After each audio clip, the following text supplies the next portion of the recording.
On the morning of August 6, 1945, Dr. Terafumi Sasaki was walking down a hospital corridor when the world turned white. The 25-year-old surgeon at the Red Cross Hospital in Hiroshima had just completed his rounds when a blinding flash erupted across the sky, followed by a thunderous roar that shattered every window in the building. The blast wave threw him against a wall, showering him with glass fragments and plaster. For a moment, he thought the hospital had suffered a direct hit from a conventional bomb. He could not have imagined that a single weapon had just obliterated most of his city and killed 80,000 people instantly. When Dr. Sasaki staggered to his feet, he found himself in a scene from hell. The hospital's structure had somehow remained standing, unlike 90% of the buildings within 2 kilometers of ground zero. But injured patients were trapped beneath collapsed ceilings. Through the broken windows he could see a massive firestorm consuming what remained of Hiroshima. The sky had turned an unnatural dark purple, and a strange black rain began to fall, coating everything with radioactive ash. Within minutes, the first survivors began arriving at the hospital. They came in waves, thousands upon thousands of them, their skin hanging from their bodies in sheets, their clothes burned away, their hair standing on end or completely gone. Many were so badly burned that Dr. Sasaki could not tell if they were wearing clothes, or if their skin had simply melted into dark patterns. Children wandered in alone, calling for parents who would never answer. The hospital had been designed for 300 patients, but by noon, over 10,000 injured civilians crowded every available space. Dr. Sasaki worked without stopping. He was one of only 3 doctors in the hospital still able to function. The rest had been killed instantly or were too injured to help. With no electricity, no running water, and rapidly dwindling medical supplies, he moved from patient to patient, making impossible decisions about who might be saved and who was beyond help. He had no morphine left by mid-afternoon, so he performed amputations and extracted shrapnel while patients screamed or bit down on pieces of wood. According to historical accounts documented by journalist John Hersey in his groundbreaking 1946 New Yorker article Hiroshima, Dr. Sasaki treated more than 10,000 patients in the first 3 days after the bombing, working 19-hour shifts without rest. He slept on the floor beside his patients, waking every few hours to check on the most critical cases. His hands became so infected from working in contaminated wounds that he could barely hold his surgical instruments, but he continued anyway because there was no one else. What Dr. Sasaki did not know was that his patients were suffering from something far beyond conventional blast injuries and burns. They were dying from a mysterious illness that caused their hair to fall out, their gums to bleed uncontrollably, and their white blood cell counts to plummet. People who had seemed to be recovering suddenly collapsed and died within hours. This was radiation sickness, a condition so new to medical science that Japanese doctors had no name for it and no idea how to treat it. The true horror of the atomic age was only beginning to reveal itself. By August 10, 1945, 4 days after the bombing, Dr. Sasaki realized he was fighting an enemy he could not see or understand. Patients who had survived the initial blast and shown promising signs of recovery began developing purple spots on their skin. Their temperatures spiked to dangerous levels, and they hemorrhaged from every orifice. Some lost consciousness and never woke up. Others remained lucid until the final moments, asking Dr. Sasaki why they were dying when their wounds had been healing. The hospital itself had become a death trap, with no functioning sanitation system. Disease spread rapidly among the survivors, packed into every corridor and stairwell. The summer heat made the conditions unbearable, and the stench of gangrene and decaying flesh permeated every corner of the building. Flies swarmed in clouds so thick that Dr. Sasaki had to wave them away constantly while treating patients. The few nurses who remained worked alongside him, changing bandages made from torn bedsheets and offering what little comfort they could to the dying. Outside the hospital, Hiroshima had been transformed into a vast cremation ground.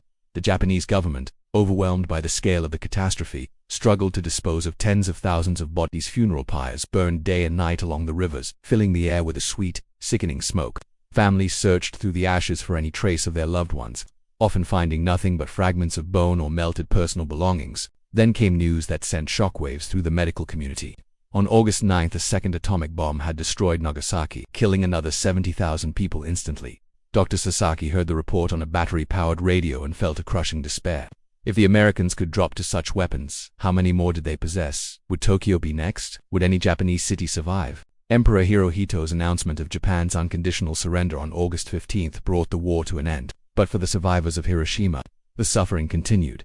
Dr. Sasaki noticed that even patients who had been nowhere near the blast site were developing the same mysterious symptoms. Women who had entered the city days after the bombing to search for family members began losing their hair and bleeding from their gums. Children born to mothers who survived the blast came into the world with terrible deformities. The Japanese medical establishment was completely unprepared for the long-term effects of radiation exposure. Dr. Sasaki consulted with other physicians, but none of them had any experience with atomic weapons. They tried traditional treatments, blood transfusions, vitamin injections, herbal remedies, but nothing seemed to work. The death toll continued to rise throughout September and October, as radiation sickness claimed victims who had initially survived. Dr. Sasaki himself began experiencing symptoms in late September. His hair started falling out in clumps, and he developed chronic fatigue that made it difficult to complete his rounds. He worried that he too would succumb to the mysterious illness, but he refused to stop working. Every day, more survivors arrived at the hospital seeking help, and he could not turn them away. His dedication to his patients had become almost obsessive, perhaps because treating them gave him a sense of purpose amid the overwhelming devastation. By early October, the hospital had become a research site as Japanese scientists attempted to understand the effects of radiation on the human body. They took blood samples, measured radiation levels in the soil and water, and documented the progression of symptoms in surviving patients. Dr. Sasaki participated in these studies while continuing to treat patients, hoping that their suffering might at least yield knowledge that could help future victims. When American forces arrived in Hiroshima in late September 1945, the relationship between occupiers and occupied was complex and fraught with tension.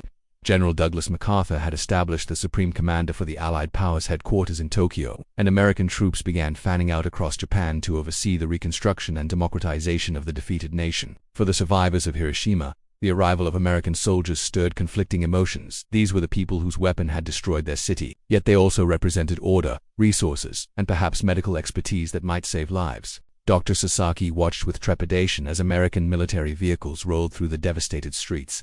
The occupation forces established checkpoints and began surveying the damage, taking photographs and measurements that would later be used in classified reports about the bomb's effectiveness. Initially, the Americans seemed more interested in documenting the destruction than in helping the survivors. Military photographers wandered through the ruins, capturing images of the skeletal remains of buildings and the shadows of vaporized humans burned into stone walls. The United States Strategic Bombing Survey arrived in October to assess the military and psychological impact of the atomic bombs. Teams of American scientists, many wearing protective gear that the Japanese survivors lacked, collected samples of contaminated soil, studied the blast patterns, and interviewed survivors about their experiences. Dr. Sasaki found their clinical detachment disturbing. They treated Hiroshima as a laboratory rather than a tragedy. When he asked them about treatments for radiation sickness, they provided evasive answers, citing military secrecy. During this period, the Atomic Bomb Casualty Commission began taking shape. Though it would not be officially established until 1947, the Commission's primary mission was not to treat survivors but to study the long-term effects of radiation exposure on human populations. This distinction would become a source of bitter resentment among Hibakusha, the survivors of the atomic bombings. They were being observed like laboratory specimens while receiving minimal medical assistance. Dr. Sasaki's own health continued to deteriorate. The chronic fatigue had worsened, and he developed severe anemia that left him dizzy and weak. He knew he needed rest, but the stream of patients never stopped. By November, thousands of survivors were still living in makeshift shelters throughout the city, suffering from malnutrition, infections, and the ongoing effects of radiation exposure. Many had lost their entire families and had nowhere to go. The winter of 1945 brought new hardships. Food shortages became critical as Japan's agricultural infrastructure struggled to recover from the war. The black market flourished in Hiroshima, with desperate survivors trading family heirlooms for rice and vegetables. Dr. Sasaki often saw children with distended bellies from malnutrition, their bodies too weak to fight off infections. The combination of radiation damage and starvation created a deadly synergy that claimed hundreds of additional lives. Then, in early December, Dr. Sasaki heard about an American physician who was different from the others. This doctor had arrived with the occupation forces but had immediately begun treating Japanese civilians rather than simply studying them. His name was Dr. Marcel Junod, and he was not actually American but Swiss, a representative of the International Committee of the Red Cross. Word spread quickly through Hiroshima's medical community that Dr. Junod was bringing desperately needed medical supplies and was willing to work alongside Japanese doctors to save lives. Dr. Marcel Junod was not the typical occupation force physician. Born in Neuchâtel, Switzerland in 1904, he had spent years working in conflict zones, from the Italian-Ethiopian War to the Spanish Civil War. As a delegate of the International Committee of the Red Cross, he had witnessed the worst of human cruelty and had dedicated his life to alleviating suffering regardless of nationality or politics. When he learned about the atomic bombings, he immediately petitioned Allied headquarters for permission to enter Hiroshima with medical supplies. On September 8, 1945, Dr. Junod became one of the first foreign physicians to enter Hiroshima after the bombing. What he saw shocked him to his core. In his later memoir, Warrior Without Weapons, he described the city as looking like the surface of a dead planet. The devastation exceeded anything he had witnessed in his years of war zone medicine. But what disturbed him most was the strange illness afflicting survivors, the hair loss, the bleeding, the inexplicable deaths of people who should have been recovering. Unlike the American military doctors who maintained professional distance, Dr. Junad immediately began working in the overwhelmed hospitals. He brought with him 15 tons of medical supplies, including penicillin, bandages, and vitamins that were desperately needed. More importantly, he brought a commitment to treating the Japanese survivors with the same dignity and care he would provide to any patient. This simple act of humanitarian compassion made him a legend among the Hibakusha. When Dr. Junad met Dr. Sasaki in late September, the two physicians formed an immediate bond despite the language barrier. Dr. Junad spoke through interpreters, but his actions needed no translation. He rolled up his sleeves and worked alongside the exhausted Japanese medical staff, treating burns, performing surgeries, and comforting dying patients. He did not wear the protective gear that American scientists donned, choosing instead to share the same risks as the Japanese doctors. Dr. Junad's most significant contribution came when he recognized that the mysterious illness was radiation sickness. While the American military maintained strict secrecy about radiation effects, Dr. Junad had access to Swiss medical literature that described some of the symptoms from industrial radiation accidents. He shared this knowledge with Dr. Sasaki and other Japanese physicians, helping them understand what they were fighting. Though treatments were still limited, simply having a diagnosis gave the medical staff a framework for their efforts. Through Dr. Junad's advocacy, additional medical supplies began flowing into Hiroshima. He pressured American occupation authorities to release stockpiled medicine and equipment, arguing that humanitarian needs outweighed security concerns. His reports to the International Committee of the Red Cross brought international attention to the plight of atomic bomb survivors, generating donations and support from around the world. By December, field hospitals were better equipped, and mortality rates began to decline. But Dr. Junad's work extended beyond medicine. He helped establish orphanages for the thousands of children who had lost their parents in the bombing. He advocated for fair distribution of food supplies, ensuring that the most vulnerable survivors received adequate nutrition. He documented the conditions in Hiroshima and Nagasaki, creating records that would later be used to establish international protocols for nuclear disasters. His tireless advocacy helped transform the international response from clinical observation to humanitarian assistance. Dr. Sasaki watched Dr. Junad with a mixture of gratitude and wonder. Here was a man who represented neither the nation that had dropped the bomb nor the nation that had suffered its consequences, yet he worked harder than anyone to bridge the gap between former enemies. Through Dr. Junad's example, Dr. Sasaki began to understand that healing would require transcending hatred and nationalism. The path forward would demand cooperation, compassion, and a shared commitment to preventing such devastation from ever happening again. In early January 1946, another foreign physician arrived in Hiroshima who would profoundly impact the survivors' lives. Dr. Thomas O'Brien was an American Army doctor from Boston, Massachusetts, who had served in the Pacific Theater throughout the war. Unlike many of his colleagues who viewed the Japanese as enemies deserving their fate, Dr. O'Brien saw only patients who needed care. His Irish Catholic upbringing had instilled in him a deep sense of moral obligation to help the suffering, regardless of which side of the conflict they had been on. Dr. O'Brien had volunteered to join the medical team studying the effects of the atomic bomb, but when he arrived in Hiroshima, his mission changed. Walking through the ruins, meeting survivors who bowed politely despite their horrific injuries, seeing children with burned faces who still managed to smile, these experiences shattered any clinical detachment he might have maintained. Within days of his arrival, he began spending his off-duty hours treating patients alongside Dr. Sasaki and the Japanese medical staff. The collaboration between Dr. O'Brien and Dr. Sasaki began awkwardly. The language barrier was significant, and the weight of recent history hung heavily between them. Dr. Sasaki had lost colleagues and friends to American bombing raids throughout the war, and now he was being asked to trust an American physician. Dr. O'Brien, for his part, struggled with guilt about his nation's use of atomic weapons. Their first conversations, conducted through interpreters, were stiff and formal. But medicine has a way of breaking down barriers.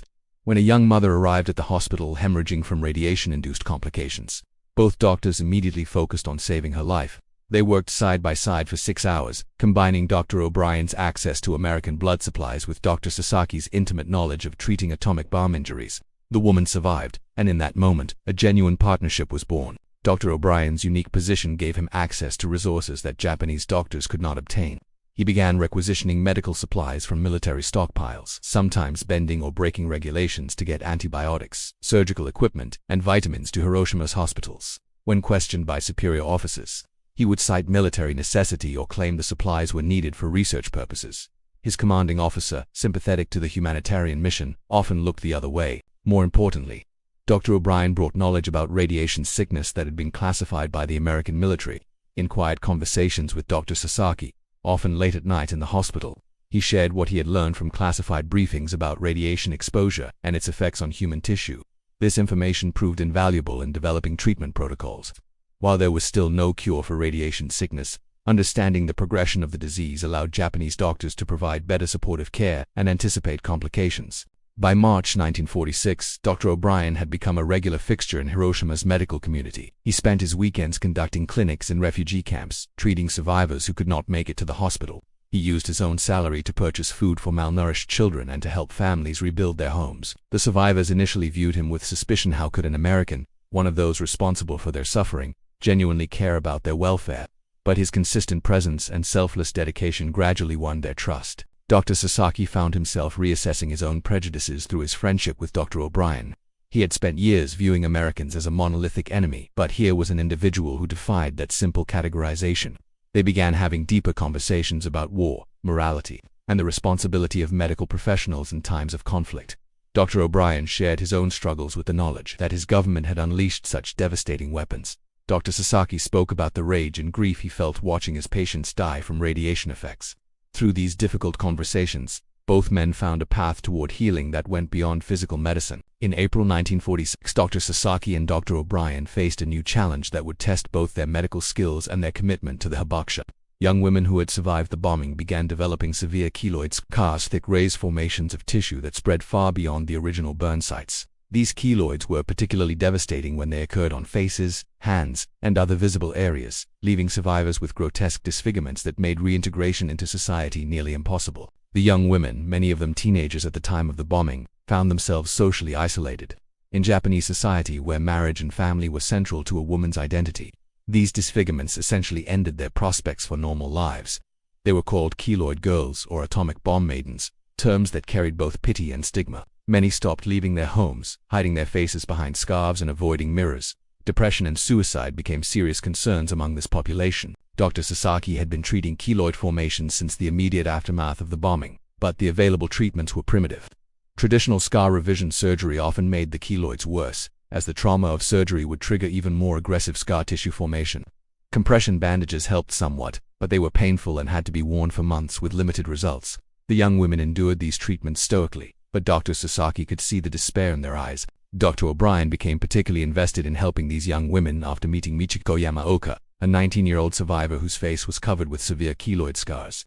Before the bombing, Michiko had been studying to become a teacher and had been engaged to be married. The blast had killed her fiancé instantly, and the keloids that subsequently formed on her face had destroyed her teaching career. When Dr. O'Brien first met her in May 1946, she was withdrawn and spoke barely above a whisper, covering the left side of her face with her hand throughout the examination. Dr. O'Brien began researching new treatments for keloid scarring, writing to colleagues in the United States and requesting medical journals that discussed plastic surgery techniques. He learned about experimental treatments using radiation therapy, or cruel irony, using radiation to treat radiation-induced injuries, and newer surgical techniques being developed for burn victims. He also discovered that some American physicians were having success with skin grafts and pressure treatments when combined properly. With Dr. Sasaki's support, Dr. O'Brien established a specialized clinic for keloid treatment within the Red Cross Hospital. They brought together the most advanced techniques available, combining Western plastic surgery methods with Japanese approaches to wound healing. The clinic became a beacon of hope for the keloid girls, many of whom had resigned themselves to permanent disfigurement. The treatments were slow and often painful. Each patient required multiple surgeries, months of pressure therapy, and careful monitoring to prevent infection.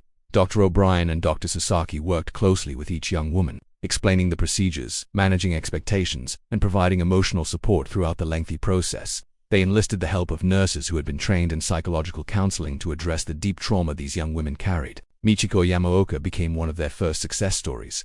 After 3 surgeries and 6 months of pressure therapy, her keloid scars had been significantly reduced, while her face would never look exactly as it had before the bombing. The improvement was dramatic enough that she could go out in public without attracting stares. More importantly, her confidence began to return.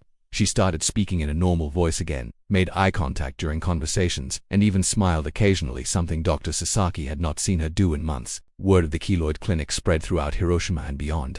Young women traveled from other cities, including some survivors from Nagasaki, seeking help. Dr. O'Brien secured additional funding through his contacts in the American Military Medical Corps, arguing that treating these patients was essential research into radiation injury management. By autumn of 1946, the clinic was treating over 50 patients regularly. The work of Dr. O'Brien and Dr. Sasaki did not occur in a political vacuum. By late 1946, tensions were rising between American occupation authorities and Japanese survivors over the narrative of the atomic bombings. The United States government maintained that the bombs had been necessary to end the war and save lives on both sides. Many Japanese survivors, however, viewed the attacks as war crimes that had deliberately targeted civilians. These competing narratives created a charged atmosphere that complicated medical relief efforts. In September 1946, the American military imposed strict censorship on information about the atomic bombings. Japanese newspapers were forbidden from publishing photographs of bomb victims or detailed accounts of radiation sickness. The occupation authorities feared that such information would fuel anti-American sentiment and complicate the reconstruction of Japan. This censorship extended to medical research, with Japanese physicians required to submit their findings to American military reviewers before publication. Dr. Sasaki found himself caught in the middle of this conflict. As a Japanese physician, he felt obligated to document the suffering of his patients and to advocate for their needs. But speaking too openly about the horrors of radiation sickness could be interpreted as criticizing American policy, which might result in losing his medical license or even imprisonment.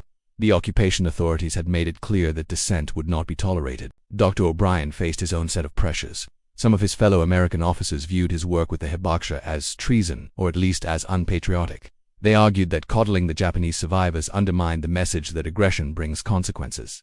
Dr. O'Brien received anonymous letters calling him a traitor and suggesting he should be court-martialed for sharing classified medical information with former enemies. His superiors warned him to maintain more professional distance from the Japanese population. The situation came to a head in November 1946, when journalist Wilfred Burchett published a controversial article in the Daily Express describing Hiroshima as suffering from an atomic plague.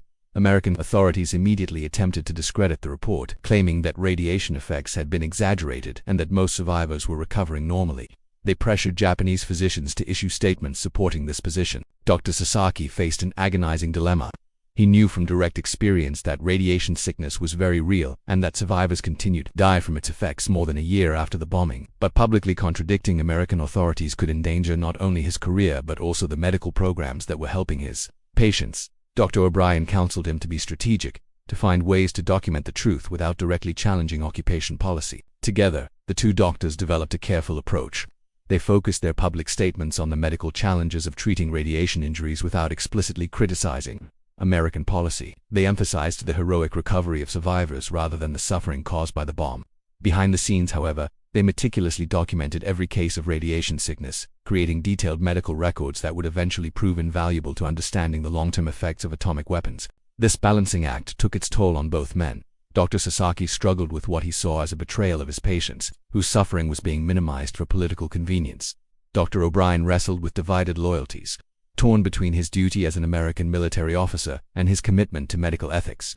Their friendship deepened during this period, as they supported each other through these moral complexities. In December 1946, the Atomic Bomb Casualty Commission was officially established, with its primary mission being to study the long-term effects of radiation on survivors. Notably, the Commission's charter specified that it would conduct research but not provide treatment, a policy that would generate lasting controversy. Dr. O'Brien and Dr. Sasaki viewed this decision as fundamentally unethical, but they were powerless to change it. Despite these frustrations, their clinical work continued. By the end of 1946, mortality rates among Hiroshima survivors had decreased significantly. Better understanding of radiation sickness, improved nutrition, and access to antibiotics had all contributed to this improvement. The Keloid Clinic was successfully treating dozens of young women. Orphanages established with Dr. O'Brien's help were caring for hundreds of children. In early 1940, women who had been pregnant at the time of the bombing, or who had become pregnant shortly afterward, began giving birth to children with devastating abnormalities. Microcephaly, abnormally small heads and brains, appeared at rates far higher than normal. Other infants were born with intellectual disabilities, physical deformities, or severe developmental delays. These children, who came to be known as the children of the bomb, represented a heartbreaking legacy of the atomic attack. Their mothers, many of whom had survived the bombing with minimal visible injuries, were devastated to discover that radiation had damaged their unborn children. The shame associated with bearing a disabled child in Japanese society added another layer of trauma. Some mothers abandoned their babies at hospitals.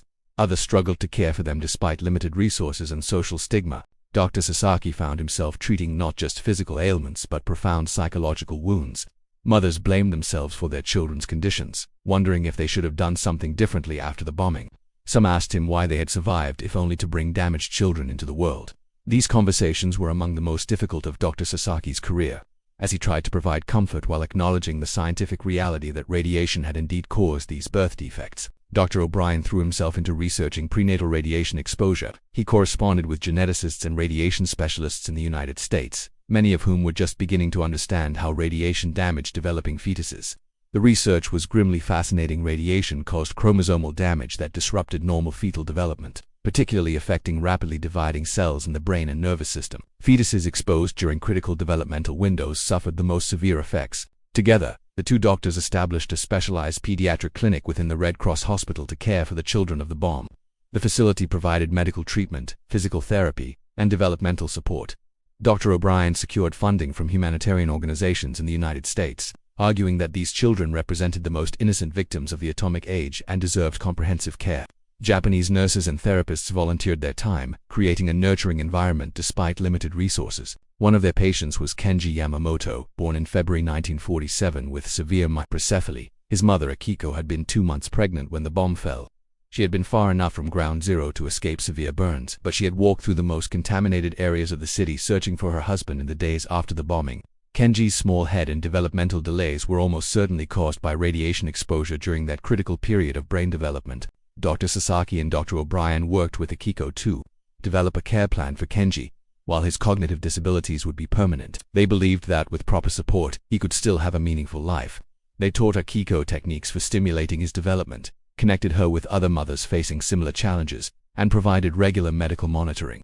Most importantly, they treated Kenji with dignity and refused to write him off as hopeless, an attitude that was unfortunately common at the time. The work with the children of the bomb brought Dr. Sasaki and Dr. O'Brien into conflict with some members of the Atomic Bomb Casualty Commission, who viewed these children primarily as research subjects.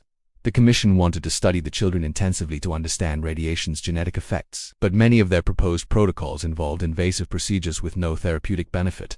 Dr. O'Brien, despite being American, became a fierce advocate for the children, insisting that research must be balanced with care and that families had the right to refuse participation in studies. By mid-1947, the pediatric clinic was caring for over 100 children with radiation-related disabilities. The work was emotionally exhausting but also deeply rewarding.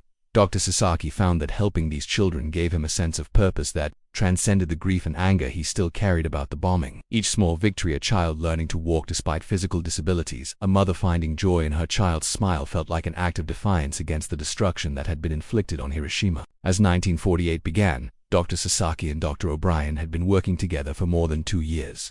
Their partnership had evolved from a tentative collaboration between former enemies into a deep friendship, built on shared purpose and mutual respect. They had treated thousands of patients, established clinics that served the most vulnerable survivors, and contributed significantly to the medical understanding of radiation injuries. But the work took a heavy toll on both men.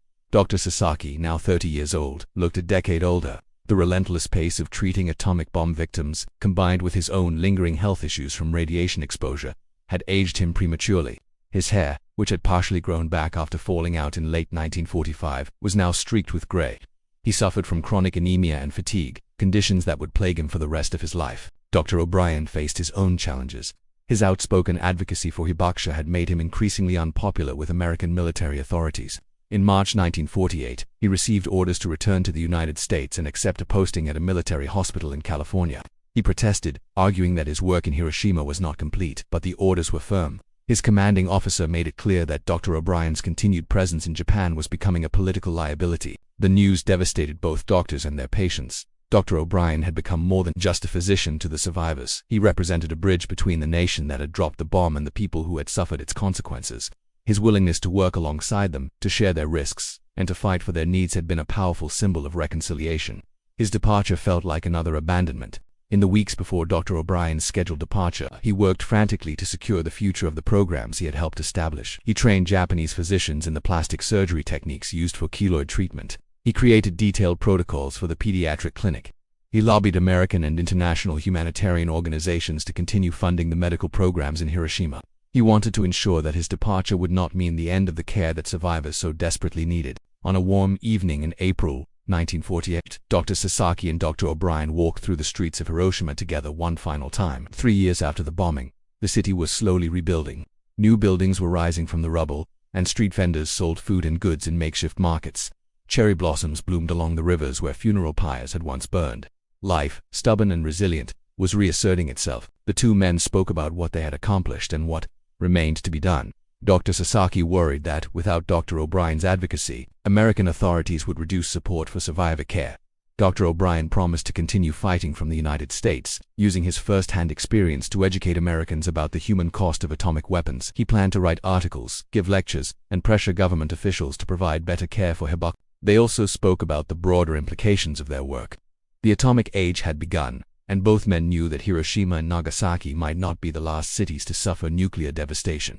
What they had learned about treating radiation injuries, managing mass casualties, and helping survivors rebuild their lives might prove essential knowledge if atomic weapons were ever used again. This terrible possibility gave their work a significance that extended far beyond the individual patients they had treated. On April 23, 1948, Dr. O'Brien departed from Hiroshima. Dr. Sasaki and several of their patients, including Michiko Yamamoto and Akiko Yamamoto with young Kenji, came to see him off. The farewell was emotional, with tears and bows and heartfelt expressions of gratitude. Dr. O'Brien promised to return if he could, though both men knew that military orders were rarely reversed. As the train pulled away, Dr. Sasaki felt a profound sense of loss. He had come to depend on Dr. O'Brien not just as a colleague but as a friend who understood the moral complexities of their work in ways that few others could. But he also felt gratitude. Through their partnership, he had learned that healing required not just medical skill but also the courage to build bridges across the divisions created by war. He had learned that compassion could transcend nationalism and that former enemies could become partners in creating something better than what had been destroyed. Dr. Terafumi Sasaki continued his work in Hiroshima for the rest of his life, treating atomic bomb survivors and advocating for their needs. The lessons he learned working alongside Dr. O'Brien shaped his approach to medicine and his understanding of what it meant to heal after catastrophic violence. He never forgot the American doctor who had crossed enemy lines, not with weapons but with medicine and compassion. In the decades that followed, Dr. Sasaki became one of the world's leading experts on radiation medicine. He published extensively on the treatment of radiation injuries, keloid management, and the long-term health effects of atomic bomb exposure. His research, based on thousands of patient encounters, provided essential data that influenced international protocols for nuclear disaster response. Medical professionals from around the world traveled to Hiroshima to learn from him. True to his word, Dr. O'Brien continued advocating for Hiroshima survivors after returning to the United States. He spoke at medical conferences, wrote articles for professional journals, and testified before congressional committees about the need for better care for atomic bomb victims. He became involved with peace organizations that worked to prevent nuclear war, though he was careful to maintain a nonpartisan approach that focused on humanitarian concerns rather than political ideology. The two doctors maintained correspondence for the rest of their lives, exchanging letters about medical developments, patient outcomes, and their personal lives. Dr. O'Brien married in 1950 and eventually had 3 children. He told them stories about his time in Hiroshima and about the remarkable Japanese doctor who had taught him that healing required both technical skill and moral courage. Dr. Sasaki also married to a nurse who had worked alongside him in the Red Cross hospital, and they raised 2 daughters. In 1955, Dr. O'Brien managed to return to Hiroshima for the 10-year anniversary of the bombing. It was an emotional reunion with Dr. Sasaki and many of the patients they had treated together. Michiko Yamaoka, now 31 years old, had married and was teaching elementary school, a career she had once thought impossible due to her keloid scars. She credited both doctors with giving her back her life. Kenji Yamamoto, now 8 years old, attended a special school where he was learning basic life skills. His mother, Akiko, told Dr. O'Brien that, without the support and dignity he and Dr. Sasaki had shown her son, she might not have had the strength to keep fighting for him. The pediatric clinic established by the 2 doctors had expanded significantly, now serving over 300 children affected by prenatal radiation exposure. The keloid treatment program had helped hundreds of young women reclaim their lives and their place in society. Many had gone on to marry, have families, and pursue careers. These success stories represented victories not just of medical science but of human compassion overcoming the worst impulses of war. During that visit, Dr. O'Brien and Dr. Sasaki walked together to the Hiroshima Peace Memorial, which had been established near the hypocenter of the blast. The skeletal remains of the Prefectural Industrial Promotion Hall, later known as the Atomic Bomb Dome, stood as a haunting reminder of the destruction. But surrounding it was a city that had been reborn. New buildings, schools, hospitals, and homes covered ground that had once been nothing but ash and rubble. Dr. Sasaki reflected on the journey from that terrible morning in August 1945, when the world had turned white and he had been thrown against a hospital wall. He had treated over 40,000 atomic bomb survivors in the decades since, an almost incomprehensible number. Each one carried their own story of loss, suffering, and resilience. Each one had taught him something about the human capacity to endure. The 2 doctors also discussed the troubling developments in the nuclear arms race. By 1955, Both the United States and the Soviet Union had developed hydrogen bombs thousands of times more powerful than the weapons used on Hiroshima and Nagasaki. The prospect of nuclear war between superpowers threatened devastation on a scale that made the bombing of Hiroshima seem almost small by comparison.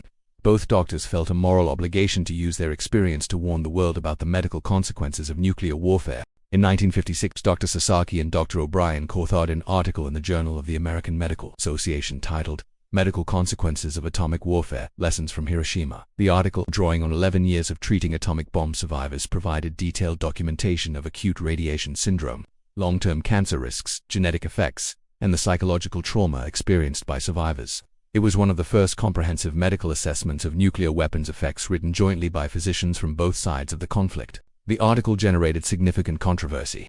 Some American officials criticized Dr. O'Brien for what they viewed as anti-nuclear advocacy inappropriate for a military medical officer. Some Japanese nationalists criticized Dr. Sasaki for collaborating with an American. But the medical community recognized the article's importance, and it became required reading in radiation medicine programs worldwide. The collaboration between former enemies to document the humanitarian consequences of nuclear weapons provided a powerful example of how science and medicine could transcend politics. Throughout the 1960s and 70s, both doctors continued their work. Dr. Sasaki established the Hiroshima Atomic Bomb Survivors Medical Center in 1963, which provided comprehensive care to hibakusha and conducted ongoing research into radiation effects. The center became a model for survivor care and attracted international support. Dr. O'Brien, who had retired from military service in 1962, joined the faculty at Harvard Medical School, where he trained a generation of physicians in radiation medicine and disaster response. The friendship between the two doctors became legendary in medical circles. They were invited to speak together at conferences around the world, where they shared the platform to discuss their experiences in post-bombing Hiroshima. Their presentations were powerful not just because of the medical information they contained, but because they demonstrated that reconciliation was possible even after the most devastating violence. A Japanese doctor and an American doctor, working together to heal the wounds of atomic warfare, offered hope that humanity could step back from the nuclear abyss. Dr. O'Brien made several more trips to Hiroshima over the years, and Dr. Sasaki visited the United States twice, once in 1968 and again in 1976. During the 1976 visit, Dr. Sasaki gave lectures at Harvard, Yale, and Johns Hopkins, sharing his decades of experience treating atomic bomb survivors. American medical students were moved by his accounts of the immediate aftermath of the bombing and the long struggle to help survivors rebuild their lives. In 1981, Dr. Thomas O'Brien passed away at the age of 63 from a heart attack. Dr. Sasaki traveled to Boston for the funeral, where he delivered a eulogy that brought the assembled mourners to tears. He spoke about the young American doctor who had arrived in Hiroshima in early 1946 and had immediately seen not enemies but patients who needed care. He described how Dr. O'Brien's compassion had helped him heal not just from radiation exposure but from the hatred and despair that had threatened to consume him after the bombing. He explained how their partnership had taught him that the path forward from catastrophic violence required not revenge but a commitment to preventing such horrors from ever happening again. Dr. Sasaki continued his work in Hiroshima until his retirement in 1989 at the age of 70. By then, he had treated 3 generations of atomic bomb survivors, those who had been directly exposed to the bombing, their children who suffered from genetic effects and prenatal exposure, and their grandchildren who carried both genetic legacies and psychological trauma passed down through families. The long shadow of nuclear weapons, he often said, extended far beyond the immediate blast and radiation effects. In his final years, Dr. Sasaki became an outspoken advocate for nuclear disarmament. He gave interviews to journalists, wrote op-eds, and spoke at peace conferences. He described the medical realities of nuclear war in stark, unflinching terms, arguing that physicians had a special responsibility to speak out against weapons that caused such immense suffering. His authority came not from political ideology but from decades of treating the victims of atomic warfare. Dr. Terafumi Sasaki died in 2009 at the age of 90, having devoted 64 years to caring for atomic bomb survivors. His funeral in Hiroshima was attended by thousands of people, including hundreds of patients and their families. Many of them carried photographs of loved ones who had been saved by his medical skill and compassion. The mayor of Hiroshima called him a bridge between suffering and healing, between hatred and reconciliation, between the worst of humanity and the best. The story of Dr. Sasaki and Dr. O'Brien remains relevant today as the world faces renewed nuclear threats. 9 countries now possess nuclear weapons, and tensions between nuclear-armed nations periodically escalate. The medical lessons learned in Hiroshima by radiation sickness, mass casualty management, long-term health effects, and the challenges of helping survivors rebuild their lives are as important now as they were in 1940. The Hiroshima Atomic Bomb Survivors Medical Center, which Dr. Sasaki founded, continues to operate today, now caring for the fourth generation affected by the bombing. The center houses archives containing the medical records of over 100,000 atomic bomb survivors, providing an invaluable resource for understanding the long-term effects of radiation exposure. Researchers from around the world study these records, seeking insights that might help future victims of nuclear accidents or warfare. The collaboration between Dr. Sasaki and Dr. O'Brien demonstrated that even the deepest divisions created by war could be bridged through shared commitment to healing. Their partnership showed that medical professionals have a special role to play in the aftermath of catastrophic violence, not just treating physical injuries but helping communities recover psychologically and socially. They proved that it was possible to acknowledge terrible suffering while still working toward reconciliation and a better future. Today, the Hiroshima Peace Memorial Museum features exhibits about the medical response to the atomic bombing, including photographs and documents from Dr. Sasaki's work. Visitors can see the simple surgical instruments he used in the days immediately after the bombing, the blood-stained white coat he wore while treating thousands of patients, and the letters exchanged between him and Dr. O'Brien over 4 decades.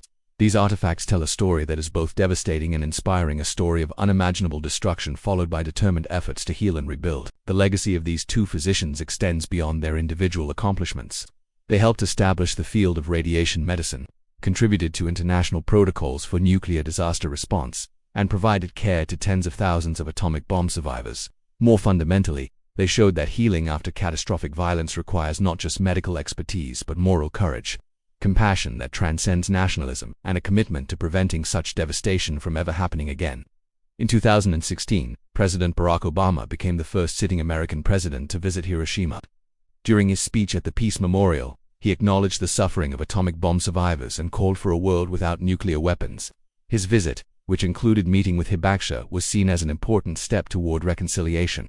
Many observers noted that such a visit would have been impossible without the groundwork laid by individuals like Dr. Sasaki and Dr. O'Brien, who had demonstrated that former enemies could work together toward healing and peace. The story of Japanese civilians who survived Hiroshima and the American doctor who helped save their lives reminds us that even in the darkest moments of human history, individuals can choose compassion over hatred, healing over revenge, and hope over despair. Dr. Terufumi Sasaki and Dr. Thomas O'Brien came from opposite sides of a terrible conflict, but they found common ground in their commitment to relieving suffering. Their partnership, forged in the ruins of Hiroshima, offers a timeless lesson about the power of medicine to transcend the divisions created by war, and the responsibility of healers to serve all humanity, regardless of nationality or politics.